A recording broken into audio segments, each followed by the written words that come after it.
meu nome é Mariana Santos. Tenho 32 anos, sou florista e, até algumas semanas atrás, morava no centro de São Paulo. Casada há 8 anos com Tiago, arquiteto, parceiro de vida, ou pelo menos era o que eu pensava. A vida na cidade grande começou a nos engolir, e nosso casamento virou um contrato silencioso de convivência. Foi ideia dele voltarmos para a cidade natal dele, Paraty, litoral do Rio de Janeiro. Um lugar lindo, cheio de casinhas coloniais e silêncio. Talvez silêncio até demais. Eu, que sempre vivi rodeada de vozes e flores, me vi numa cidade onde o tempo parecia dormir. A floricultura que eu montei na frente da nossa nova casa virou meu refúgio. O cheiro das rosas, o barulho das folhas sendo cortadas, tudo isso me ajudava a calar o vazio que o Tiago deixava ao sair cedo e voltar cada vez mais tarde, sempre com a desculpa do projeto novo. Numa tarde nublada, depois de um telefonema frio do Tiago dizendo que ia dormir no escritório com a equipe, eu saí. Precisava respirar, pensar, rezar.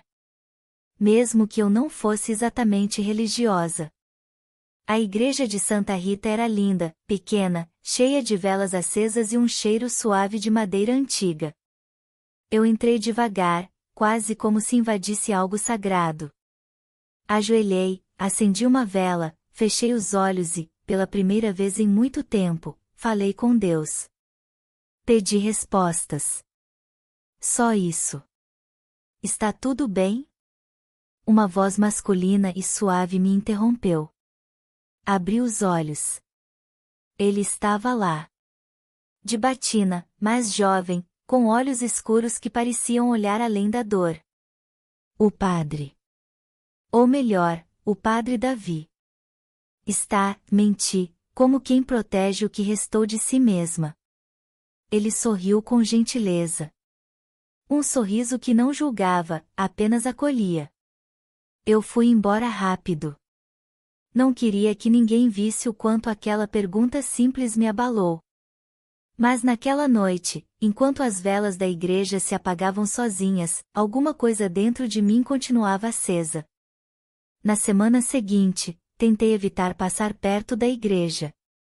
Mas Paraty é pequena demais para fugir do que te persegue por dentro. Passei a ver o padre Davi no mercado, na feira, distribuindo alimentos com voluntários, falando com moradores de rua. Ele não parecia um padre de altar, e sim alguém que vivia cada dia com entrega verdadeira. Um dia, entre flores e espinhos, cortei o dedo com uma tesoura. Doeu mais do que deveria. Talvez porque, naquele instante, eu me senti frágil. E chorei. Não pela dor do corte, mas por tudo que eu não podia dizer em voz alta. No mesmo dia, ao anoitecer, voltei à igreja. Padre Davi estava fechando as portas. Está ferida, ele disse, olhando o meu curativo improvisado. Só um corte. Nada que eu já não esteja acostumada a sentir, respondi sem pensar. Ele me olhou. Não com pena. Com respeito. Como se soubesse exatamente o que havia por trás daquela frase. Às vezes, a alma sangra mais do que a pele, disse ele.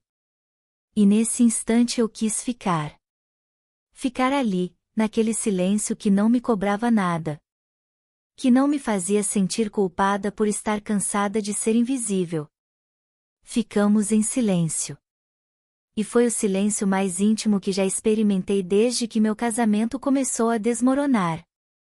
Na saída, ele apenas disse: quando quiser conversar, estarei aqui. E prometo ouvir com o coração, não só com os ouvidos. Voltei para casa com um nó na garganta. E pela primeira vez em meses, sonhei com alguém que não era o Tiago. Depois daquela noite na igreja, alguma coisa em mim se mexeu. Como se o silêncio de Davi tivesse dito mais do que qualquer palavra de conforto. Por dias evitei passar em frente à capela. Mas minha mente insistia em voltar lá, como se meus pensamentos tivessem raízes presas naquele altar onde encontrei acolhimento.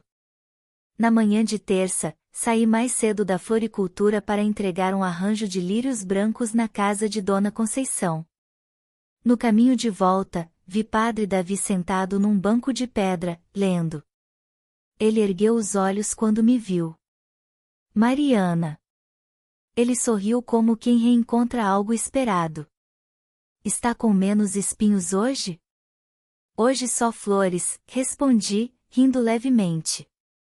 Ele fechou o livro e me fez sinal para sentar. Hesitei. Mas a vontade de conversar era maior que o medo do que isso poderia significar. Sentei ao lado dele, e por um momento, ficamos apenas olhando o mar. Posso te perguntar uma coisa? Disse ele, depois de um tempo. Assenti com a cabeça. O que está doendo em você? Aquela pergunta me pegou desprevenida. Ninguém me perguntava isso há muito tempo. As pessoas queriam saber como vai o trabalho, se o marido está bem, se a casa está em ordem. Mas nunca, o que está doendo em você? E então eu falei. Contei sobre Tiago. Sobre a distância que cresceu entre nós, mesmo dividindo o mesmo teto.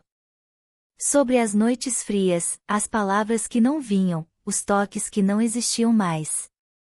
Sobre como eu me sentia apagada. E pior, culpada por isso.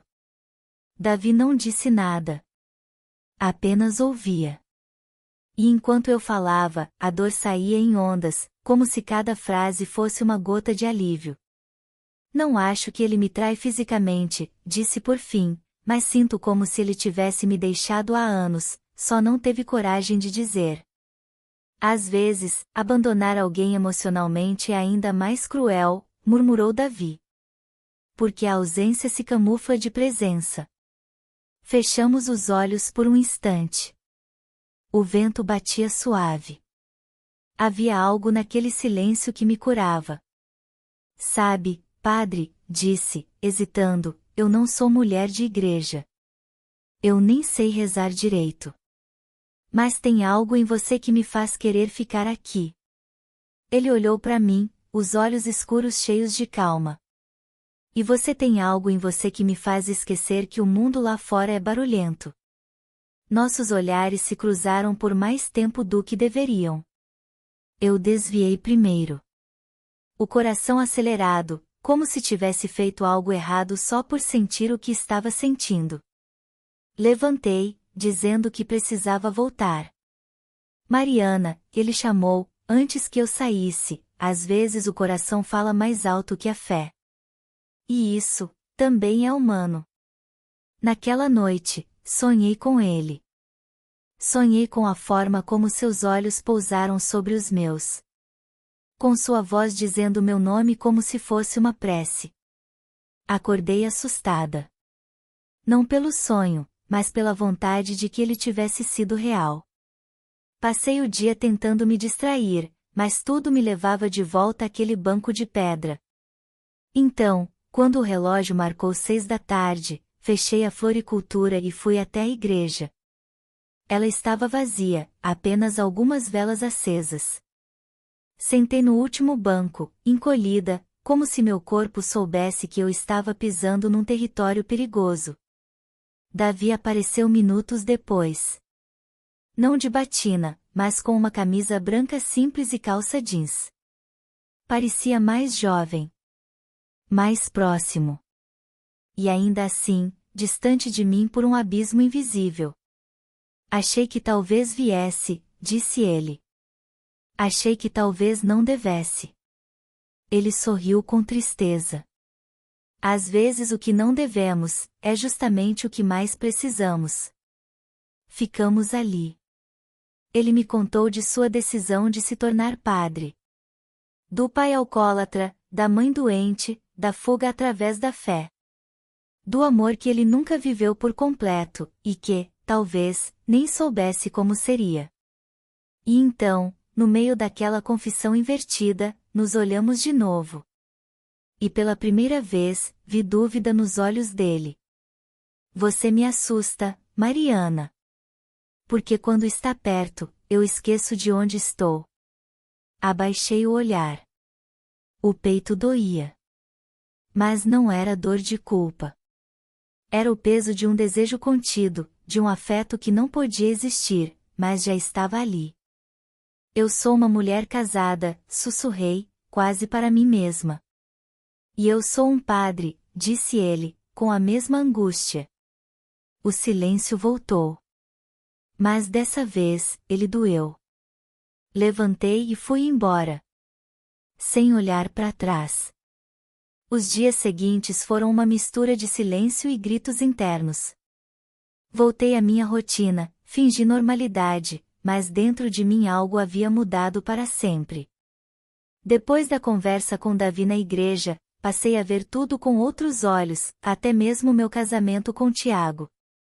Ele voltou para casa 2 dias depois, com cheiro de hotel e desculpas frias. Disse que tinha dormido na pousada com a equipe, porque o projeto em Angra atrasou. Eu apenas balancei a cabeça, como uma atriz cansada de interpretar a mesma cena. Não perguntei nada. Nem queria ouvir as mentiras. Mas naquela noite, percebi que ele sequer havia notado meu silêncio. Ou talvez só preferisse não encará-lo. No dia seguinte, voltei à floricultura mais cedo. O ar da manhã era fresco, mas dentro de mim tudo queimava. Estava arrumando orquídeas quando ouvi uma voz conhecida. Essas são para mim? Disse Davi, sorrindo, parado à porta. Meu coração pulou, traidor. Sorri, tentando disfarçar. Só se você prometer regá-las direito, brinquei. Ele entrou devagar, como quem sabe que está entrando em território sagrado. Olhou ao redor, encantado com os vasos, os aromas, as cores. Este lugar é você, Mariana. Seus olhos pararam nos meus. Belo, delicado e solitário. Engoli seco. Era difícil manter a compostura perto dele. Cada palavra que ele dizia me atravessava como flecha. O que faz aqui tão cedo? Queria te ver. A sinceridade foi como uma brisa. Precisava ouvir sua voz.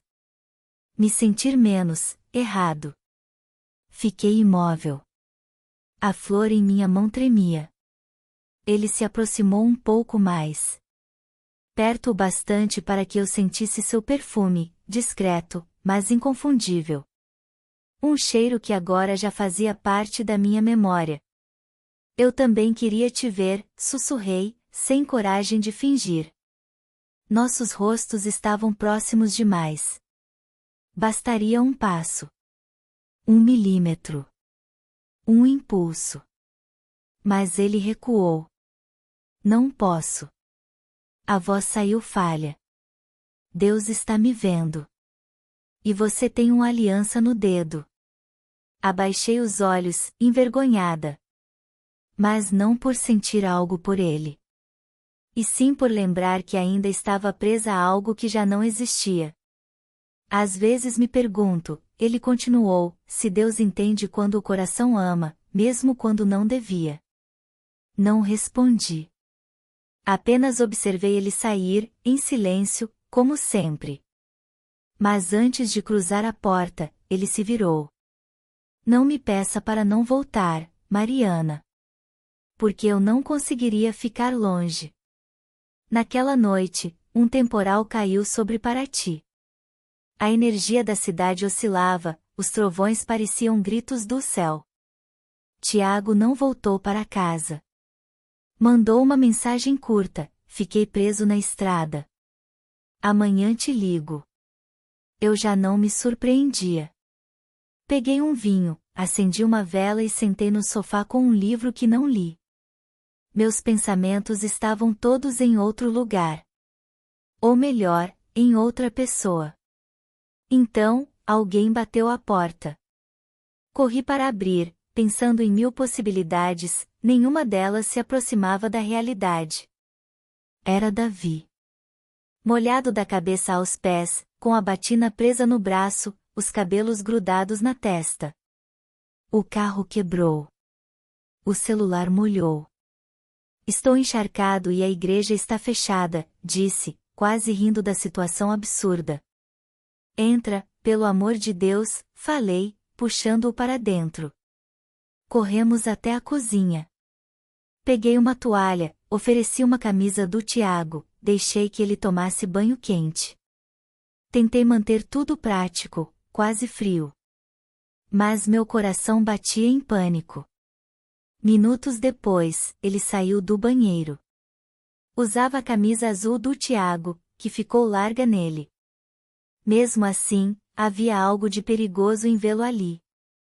Tão fora do lugar, e tão certo ao mesmo tempo. Vai me expulsar? Brincou, com um sorriso sem graça. Claro que não. Vai dormir no quarto de hóspedes. Ele assentiu, mas o silêncio entre nós foi ficando mais denso. Eu lavei a taça de vinho, ele observava meus gestos com atenção demais. Mariana, ele começou, devagar, eu estou perdendo a guerra contra mim mesmo. Eu também, sussurrei, sem me virar. Ficamos assim. 1 segundo. 2. Longos como uma eternidade. Ele se aproximou. Parou atrás de mim. A poucos centímetros. O calor do seu corpo atravessava o tecido da camisa.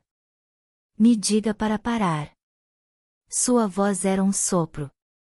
Eu fechei os olhos. Para. Mas foi a voz mais fraca que já usei na vida. Ele encostou a testa na minha nuca. Ficamos assim. Respirando no mesmo ritmo. Quase. Quase. Mas ele se afastou. Se eu te beijar, Mariana, não vou conseguir voltar a ser o mesmo. Virei devagar.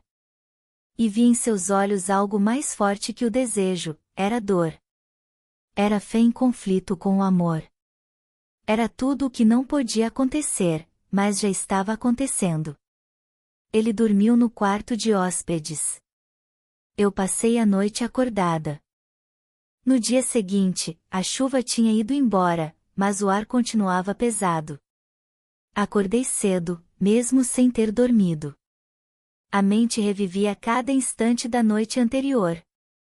A toalha molhada no banheiro, a camisa azul do Tiago no encosto da cadeira, a porta do quarto de hóspedes entreaberta. E o coração? Uma bagunça. Desci devagar, com passos leves. Encontrei Davi sentado na varanda, tomando o café que ele mesmo havia feito. Estava calmo demais, como se dentro dele não existisse um furacão igual ao meu. Bom dia, Mariana. Bom dia. Sentei em silêncio ao seu lado. Ele me passou uma xícara, e durante minutos, o único som era o canto dos pássaros e o barulho distante de carros acordando a cidade. Eu deveria ir, disse ele, olhando para frente. Antes que isso tudo perca o nome de acaso. Você acha que ainda tem esse nome? Ele sorriu, triste. Não respondeu. Quando Davi saiu, senti como se levasse um pedaço de mim junto. Fiquei olhando a rua, imaginando se alguém havia visto. Se alguma vizinha fofoqueira teria notado o padre saindo da minha casa pela manhã. Voltei para dentro com o coração apertado. Abri o celular. 3 mensagens de Tiago. Chego hoje às 15 horas. Precisamos conversar. Espero que você esteja em casa. Meu estômago revirou. Era a primeira vez que ele usava esse tom comigo em meses. Sabia que algo estava errado. E estava. Quando ele chegou, não me beijou. Largou a mala na porta, olhou para os lados como se estivesse procurando vestígios de algo. Algo que talvez já tivesse sentido. Quem dormiu aqui? Perguntou, direto, olhando para a toalha no varal da lavanderia. Um amigo. Ficou preso na chuva. Um amigo? O padre Davi. A igreja estava fechada, e ele estava molhado, com o carro quebrado. Dormiu no quarto de hóspedes. Só isso. Tiago riu. Um riso curto, frio, sem humor. Quer que eu acredite nisso? Acredite no que quiser, Tiago. Pela primeira vez, minha voz saiu firme. Eu nunca menti para você. Mesmo quando você mentiu para mim por tanto tempo. Ele se aproximou, com os olhos estreitos. Você está envolvida com ele? Não. Mas quer estar. Não respondi. E o silêncio foi mais cruel que qualquer palavra. Naquela noite, ele dormiu no sofá. Pela primeira vez, o espaço vazio ao meu lado foi um alívio, e não uma ausência. No domingo, fui à igreja. Precisei de coragem. Me arrumei com calma, coloquei um vestido claro e simples, prendi os cabelos. Entrei no templo como alguém que carrega um segredo que o mundo não pode saber. Davi me viu. Sua voz vacilou durante a homilia, mas ninguém além de mim percebeu. Depois da missa, esperei os fiéis saírem. Fiquei sentada no último banco, observando os vitrais coloridos pintando sombras no chão. Ele se aproximou, cauteloso. Você não devia ter vindo. Eu precisava te ver. Ele sentou ao meu lado. Por um momento, esquecemos o mundo lá fora. Tiago sabe, falei, com um nó na garganta. O que ele vai fazer? Não sei. Mas eu também não sei mais o que estou fazendo, Davi. Ele pegou minha mão, escondida entre os bancos. Foi um gesto pequeno. Mas entre nós, era quase um escândalo. Eu tentei me afastar. Rezei. Pedi sinais. Mas você aparece em tudo. Eu sou uma mulher casada. Você é um padre. Nada disso faz sentido. O amor nunca faz. Mas o que sentimos, é real. E isso é o que mais assusta. Nesse momento, uma senhora entrou na igreja, apressada. Largamos as mãos como dois adolescentes pegos no flagra. Ela não pareceu notar nada. Preciso ir, ele sussurrou. Mas me prometa uma coisa. O quê? Que se isso for destruir você, me diga. E eu desapareço. Sem perguntas. Olhei em seus olhos e vi uma dor que doía mais que a minha. E se for me salvar? Ele sorriu. E aquele sorriso ficou gravado na minha alma. Nos dias seguintes, Tiago se tornou mais frio, mais calculista. Não dizia mais onde ia, mas exigia saber cada passo meu. Comecei a suspeitar que me seguia. Minhas flores começaram a murchar mais rápido, ou talvez fosse apenas minha sensibilidade desmoronando. Uma tarde, voltando da floricultura, encontrei um envelope em cima da cama. Nele, uma única folha impressa. Padre Davi dorme na casa de Mariana. População comenta a proximidade dos dois. Fotos em anexo. Não havia assinatura. As mãos tremeram. O coração quase parou. No envelope, 3 fotos granuladas, ele entrando na minha casa, ele na varanda tomando café, ele saindo com a camisa do Tiago. Meu mundo desabou. Corri até a igreja. Estava fechada. Liguei. Sem resposta. Mandei mensagem. Precisamos conversar. Urgente. Nada. Foi então que senti. Algo estava acontecendo. E não era só entre nós dois. Era alguém querendo separar. Destruir. Ferir. E eu precisava descobrir quem, antes que fosse tarde demais. Esperei dias. A igreja ficou fechada, como se o tempo tivesse parado atrás daqueles portões antigos. Ninguém sabia onde Davi estava. Alguns diziam que ele tinha viajado para um retiro espiritual. Outros que fora transferido às pressas. Mas eu sabia, algo estava errado. As fotos. O envelope. O sumiço. Tudo parecia conectado, e eu me via presa numa teia que não tinha tecido sozinha. Tiago se fingia de alheio. Dormia em casa, mas o olhar era gélido, calculista. Às vezes me observava quando eu pensava que ele não estava olhando. Como quem espera que a mentira escorra pelo rosto. Na segunda-feira, encontrei um bilhete dentro do livro de receitas, onde só eu mexia. Não tinha remetente, nem assinatura. Apenas uma frase. O que nasce no escuro morre no silêncio. Senti um arrepio. Era uma ameaça? Um aviso? Pela primeira vez, temi por Davi. O que se faz com um padre que ousa amar? O que se faz com uma mulher que ousa quebrar as regras? 2 dias depois, recebi um áudio no celular. Era dele. A voz baixa, cansada, quase irreconhecível. Mari, estou bem. Mas não posso voltar. Alguém soube demais. Estão me investigando. A paróquia decidiu me afastar por tempo indeterminado. Por favor, não me procure. As lágrimas vieram antes que o áudio terminasse. Como assim não me procure? Depois de tudo?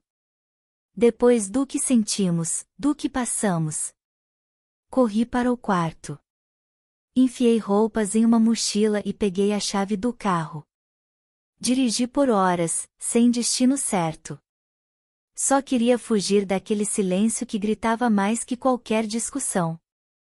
Estacionei no mirante da cidade vizinha, de onde se via o mar. E chorei. Chorei por mim, por ele, por tudo o que poderia ter sido e não foi. Foi quando ouvi uma batida no vidro. Olhei. Não acreditei. Davi. Ele sorriu, com os olhos úmidos. Sabia que você viria pra cá. Era o lugar do nosso primeiro silêncio. Desci do carro e o abracei sem dizer nada. Por um minuto, não éramos padre e mulher casada. Só 2 seres humanos tentando sobreviver à avalanche de sentimentos proibidos. Eles queriam que eu negasse tudo. Que dissesse que era invenção da sua cabeça. E você? Disse a verdade. Toda? Que te amei. Que te amo. E que se isso for minha condenação, aceito com orgulho. Ficamos ali, sentados no capô do carro, olhando o mar e nossas próprias vidas se desmanchando como espuma. O que vamos fazer, Davi? Ele segurou minha mão. Ir embora. Juntos. Eu sou casada. Não no coração. E Tiago? Ele não te merece. E você sabe disso. Fechei os olhos. Vi Tiago mentindo, me traindo, me acusando, me punindo. E vi Davi, me vendo. Voltamos à cidade no dia seguinte. Decidida, entrei em casa e encontrei Tiago na sala, com o notebook no colo. Quero o divórcio, falei, firme. Ele fechou o computador devagar. Por causa dele? Por minha causa. Eu me perdi tentando salvar algo que você já tinha destruído há anos. Ele não gritou. Não tentou impedir. Apenas se levantou, foi até o bar, serviu uma dose de uísque e murmurou. Achei que você fosse mais fraca. Eu também achava. 2 semanas depois, saímos da cidade. Davi havia renunciado ao sacerdócio. O escândalo não foi pequeno. A comunidade ficou dividida, uns diziam que ele havia traído a Batina, outros que finalmente havia escolhido viver de verdade. Mas ninguém sabia o que se passava entre nossos olhares. Nos mudamos para o interior, para uma cidadezinha onde ninguém sabia nossos nomes. Ele abriu uma pequena livraria. Eu comecei a dar aulas de literatura numa escola local. E as manhãs deixaram de doer. Mas toda escolha tem seu preço. Certa noite, recebi uma carta. Papel amarelado, sem remetente. Apenas uma linha. O passado sempre volta. Mesmo quando você se muda. Olhei para Davi, adormecido ao meu lado. E entendi. Ainda não tínhamos vencido tudo. Mas estávamos juntos. E isso era o suficiente. Por enquanto. Obrigado por estar conosco no canal Na Armadilha dos Desejos. Inscreva-se, curta e não perca novas histórias.